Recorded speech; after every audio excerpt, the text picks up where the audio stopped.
역사에서 가장 길었던 기다림, 혹시 그게 사실은 그냥 기다림이 아니라 아주 정교하게 짜여진 계획의 일부였다면 어떨 것 같아요? 성경에는 무려 400년 동안 이어진 한 민족의 운명을 건 이야기가 나오는데요.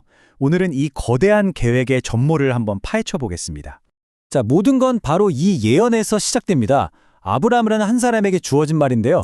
이게 앞으로 400년 역사의 청사진이나 다름없어요. 근데 내용이 좀 충격적이지 않나요?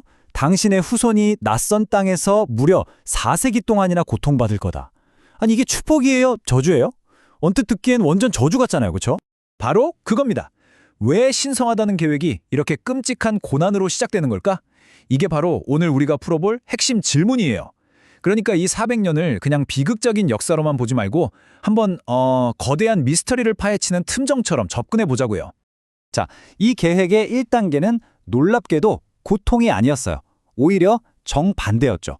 바로 성장이었습니다. 그것도 아주 안전하게 보호받는 환경 속에서요. 그러니까 애굽은 처음부터 고난의 장소가 아니라 사실은 한 민족을 키워내기 위한 거대한 인큐베이터였던 셈입니다. 그 모든 것의 시작은 바로 이 숫자 70에서 출발합니다. 네, 딱 70명이요. 야곱의 가족 이 70명이 기근을 피해서 애굽으로 내려가면서 이 거대한 계획에 첫 단추가 끼워지는 거죠. 근데 그냥 이주민이 아니었어요. 당시 애굽의 총리가 누구였죠? 바로 아들 요셉이었잖아요. 그 덕분에 이 가족은 거의 VIP 대접을 받습니다.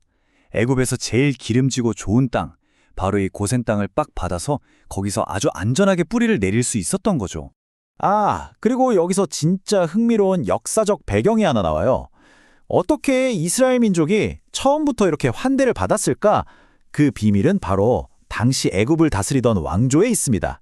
이들이 같은 셈족 계열인 힉소스 왕조였거든요. 그러니까 뭐랄까 친척 같은 관계였던 거죠. 이 우호적인 분위기가 모든 것의 시작이었습니다. 성경을 보면 이 시기에 대해선 그렇게 말이 많지 않아요. 그냥 시간이 흘러가는 것처럼 마치 하나님의 침묵처럼 보이죠. 하지만 이 조용한 시간 동안 보이지 않는 곳에서는 정말 어마어마한 일이 벌어지고 있었습니다. 그 70명이요. 바다의 모래알처럼 많아질 거라는 그 약속 그대로 수백만 명의 거대한 민족으로 말 그대로 폭발적으로 불어난 겁니다. 자, 그럼 이제 계획의 2단계로 넘어가 볼까요? 좋았던 시절은 영원하지 않죠. 애굽에 새로운 왕조가 들어서면서 이 평화로운 시기는 정말 갑작스럽게 막을 내립니다. 그리고 이야기는 이제 완전히 다른 방향으로 흘러가기 시작해요. 성경에 이런 표현이 나와요. 요셉을 알지 못하는 새 왕이 일어났다. 이게 그냥 요셉이란 사람을 내가 잘 몰라 이런 뜻이 아니에요. 이건 엄청난 정치적 변화를 암시하는 말입니다. 그러니까 우호적이던 힉소스 왕조가 무너지고 순수 이집트인 왕조가 들어선 거죠. 이제 이스라엘은 더 이상 고마운 손님이 아니라 자기들 자리를 위협할 수도 있는 거대한 잠재적 위협 세력이 된 겁니다. 그 결과는 정말 끔찍했습니다. 그 거대해진 이스라엘 민족이 하루아침에 노예 신세로 떨어져 버려요. 자유는 다 빼앗기고 국고성 비동과 라함셋 같은 도시를 짓는데 강제로 동원되죠. 정말 혹독한 노동에 시달리게 된 겁니다. 아니, 여기서 또 궁금해지잖아요.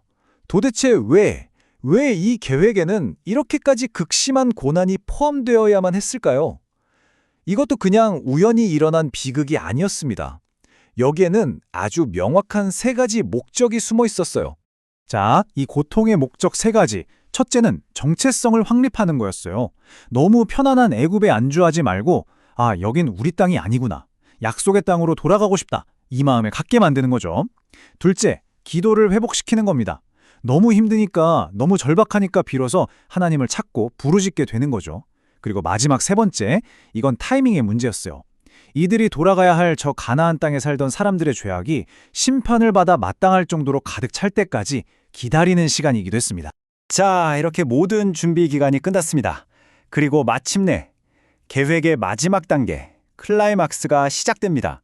바로 약속이 성취되는 시간, 해방의 시간이 온 거죠. 이 해방의 과정은 진짜 한 편의 영화 같아요.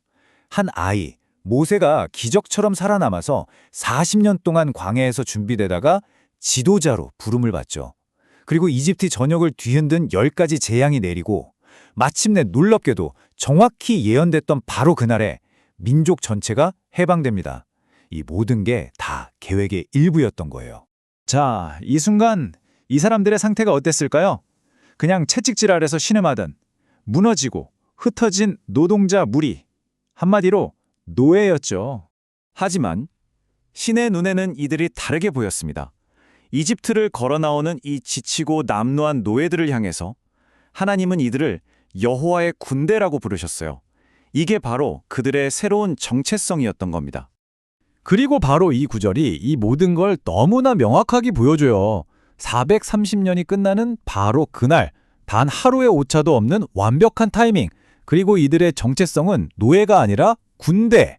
400년이 넘는 그 기나긴 기다림은 바로 이 한순간을 위한 거대한 서사였던 셈입니다. 자, 이제 결론인데요. 이 400년 이야기는 그냥 한 민족이 자유를 찾은 해방 스토리가 아니에요. 이건 그보다 훨씬 더 거대한 성경 전체를 꿰뚫는 어떤 거대한 이야기의 일부입니다. 마치 역사를 관통하는 하나의 황금실 같다고 할까요? 이 구속의 황금실이라는 게 뭐냐면요. 쉽게 말해 희생을 통한 구원이라는 약속이 성경 전체를 하나의 큰 그림으로 연결하고 있다는 개념이에요. 그리고 우리가 오늘 본 이 출애굽 사건은 이 황금실에서 아주 중요한 부분을 차지하는 거죠. 한번 보세요. 정말 신기해요. 맨 처음 창세기에서 인간의 부끄러움을 가리기 위해 처음으로 동물이 희생돼서 만들어진 가죽옷. 그리고 오늘 우리가 본 이야기죠. 출애굽 때 죽음의 사자를 피하게 해준 유월절 어린 양의 피. 그리고 마지막으로 신약에 와서 세상의 죄를 대신 짊어진 하나님의 어린 양 예수. 이 세 가지 결정적인 장면들이 대신하는 희생이라는 하나의 주제로 쭉 이어지는 거 보이세요? 오늘 이 장대한 이야기를 따라와 봤는데요. 마지막으로 이런 질문을 던져보고 싶어요. 혹시 지금 여러분의 삶에도 끝이 보이지 않는 긴 기다림의 시간이 있나요? 어쩌면 그 시간 역시 우리가 아직 다 이해하지 못하는 더 큰 계획의 한 조각일지도 모릅니다.